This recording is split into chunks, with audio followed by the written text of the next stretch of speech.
bahwa kalau ada dai-dai yang vokal, yang gamblang, yang jelas, mengajak kepada Al-Quran, mengajak kepada hadis-hadis yang sahih, mengajak kepada pemahaman para sahabat-sahabat Rasulullah SAW, itu pasti akan dicekal, itu pasti akan di stop.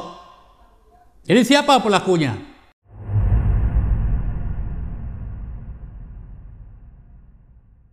Assalamualaikum warahmatullahi wabarakatuh. Alhamdulillah, wassalatu wassalamu ala rasulillah wa ala alihi wa ashabihi wa mawalah. Kembali kepada Allah subhanahu wa ta'ala kita mengucapkan segala puja dan puji, yang kita rangkai dengan ucapan selawat kepada yang mulia Nabi Muhammad sallallahu alaihi wasallam. Saudara-saudara kaum muslimin, pada hadirin dalam pertemuan ini, saya ucapkan terima kasih atas kehadirannya, dan juga kepada para penonton dan para pendengar yang budiman juga ikut teriringi ucapan keselamatan. Pada kesempatan ini saya ingin sampaikan sebuah judul yang menarik menurut saya, mengaku Islam tapi kerjanya lebih parah dari iblis. Dan ini adalah fenomena kejadian yang terjadi di akhir zaman. Kalau ditanya agamanya, Islam. Hari-hari yang mereka lalui, yang mereka kerjakan lebih parah dari iblis. Nah, maka kita buktikan. Kita awali dengan firman Allah subhanahu wa ta'ala pada surat Kahfi, surat yang ke-18 ayat 29. Allah berfirman, wa qulil haqqu min rabbikum, dan katakanlah wahai Muhammad, kebenaran itu adalah dari Tuhanmu. Kebenaran itu dari Allah subhanahu wa ta'ala. Faman syaa'a falyu'min wa man syaa'a falyakfur. Maka barang siapa yang ingin beriman, berkeinginan untuk beriman, maka dia beriman. Barang siapa yang berkeinginan untuk ingkar atau kufur atau kafir, maka silakan dia itu kafir.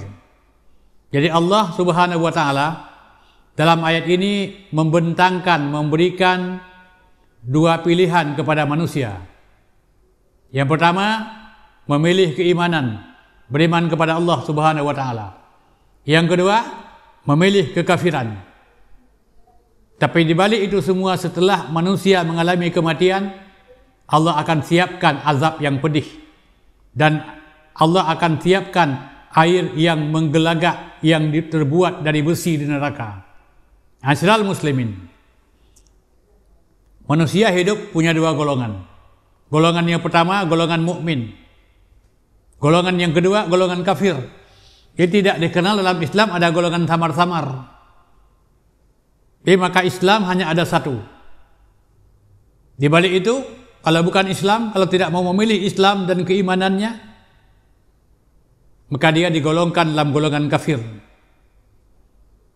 Dalam golongan kafir juga ada dua macam. Ada kafir yang tidak percaya sama sekali sama adanya Tuhan. Sementara ada juga kafir yang mengakui adanya Tuhan, walaupun mereka tidak mau menyembah Allah.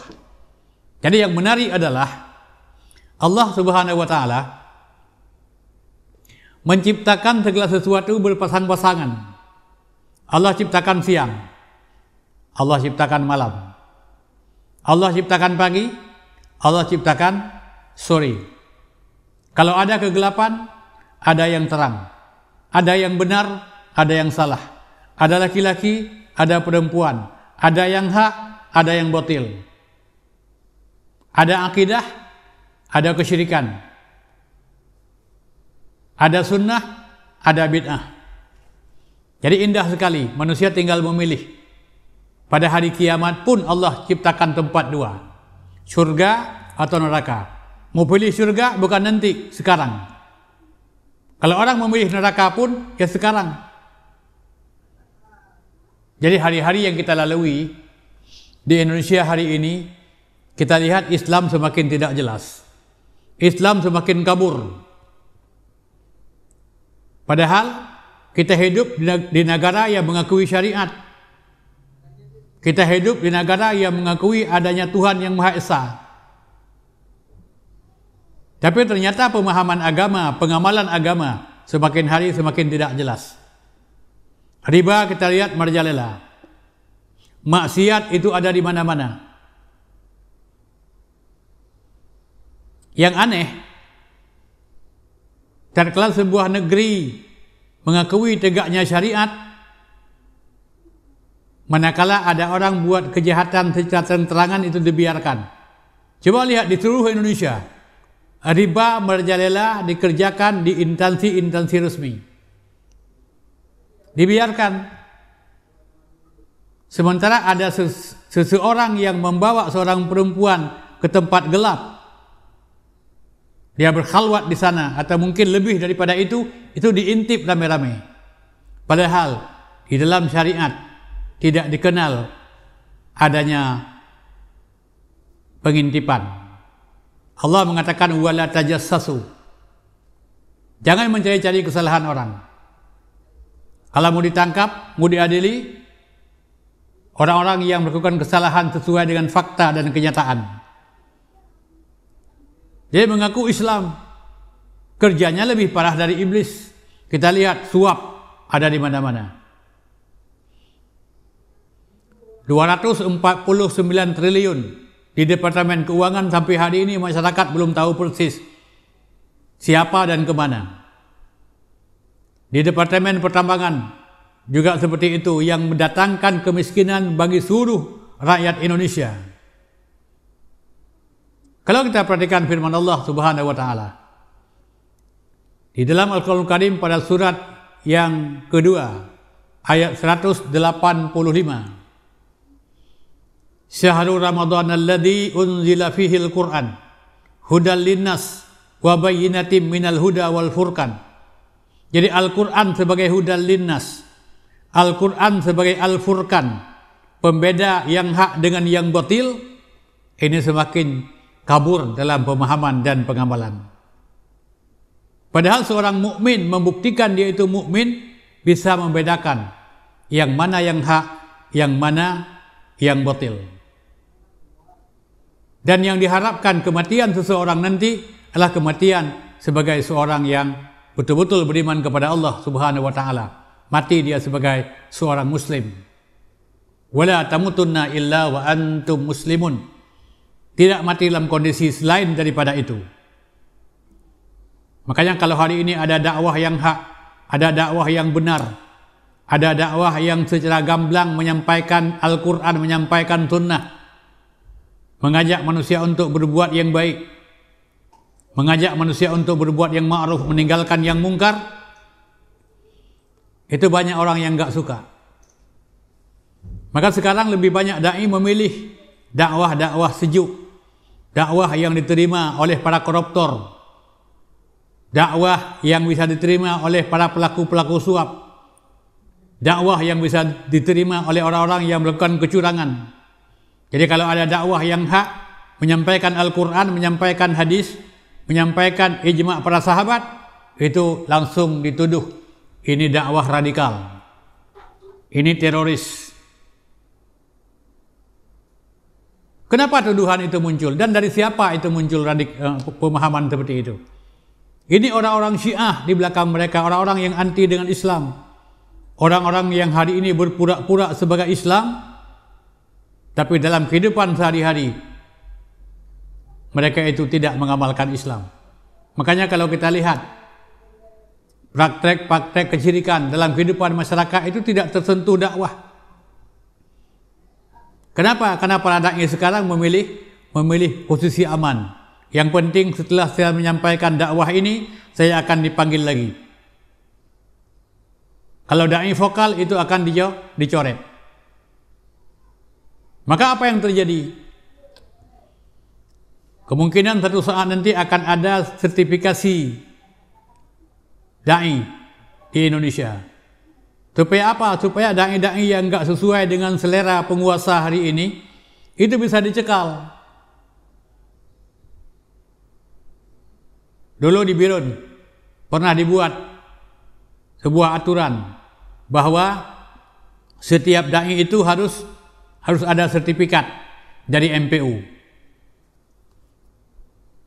Jadi ini bukti bahwa kalau ada dai-dai yang vokal, yang gamblang, yang jelas, mengajak kepada Al-Quran, mengajak kepada hadis-hadis yang sahih, mengajak kepada pemahaman para sahabat-sahabat Rasulullah SAW, itu pasti akan dicekal, itu pasti akan di stop.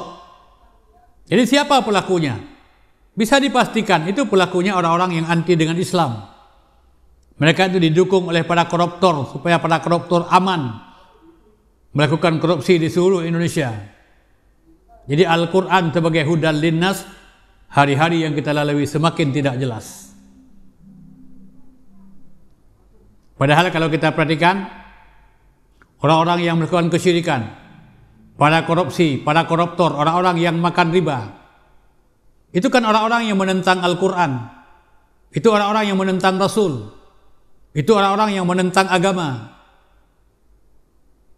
Maka saya katakan dari awal bahwa mengaku Islam tapi kerjanya lebih parah dari iblis.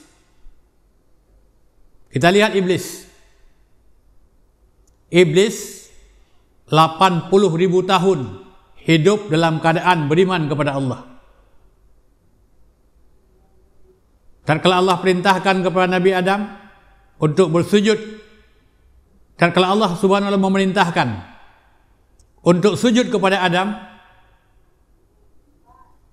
malaikat sujud. Iblis tidak mau. Padahal yang perintah itu adalah Allah Subhanahu wa taala.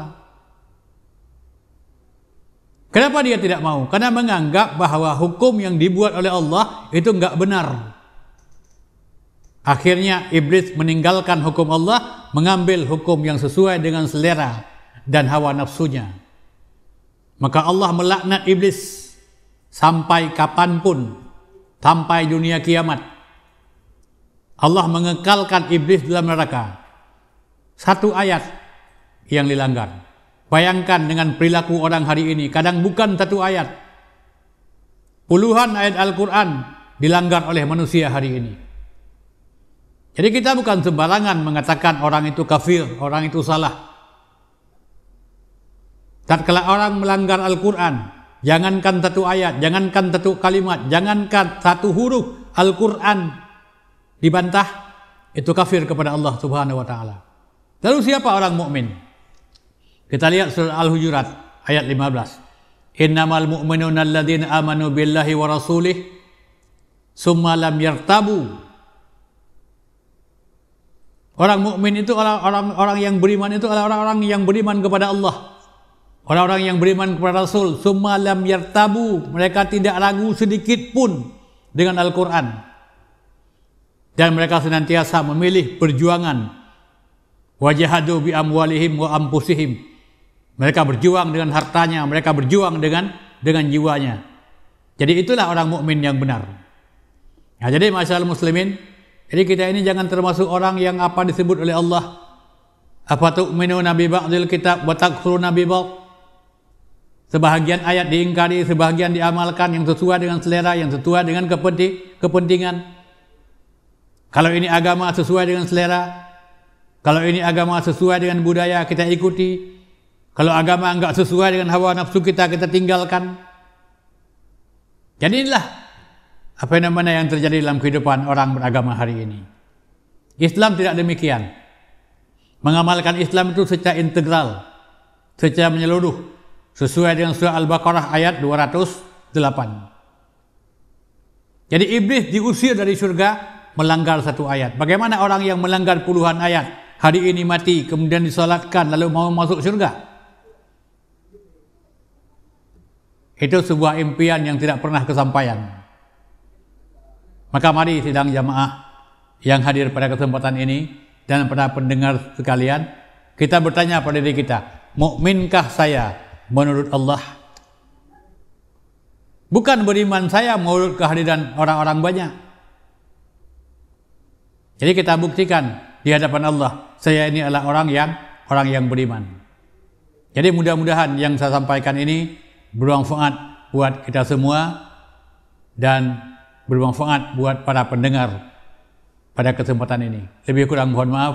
Assalamualaikum warahmatullahi wabarakatuh.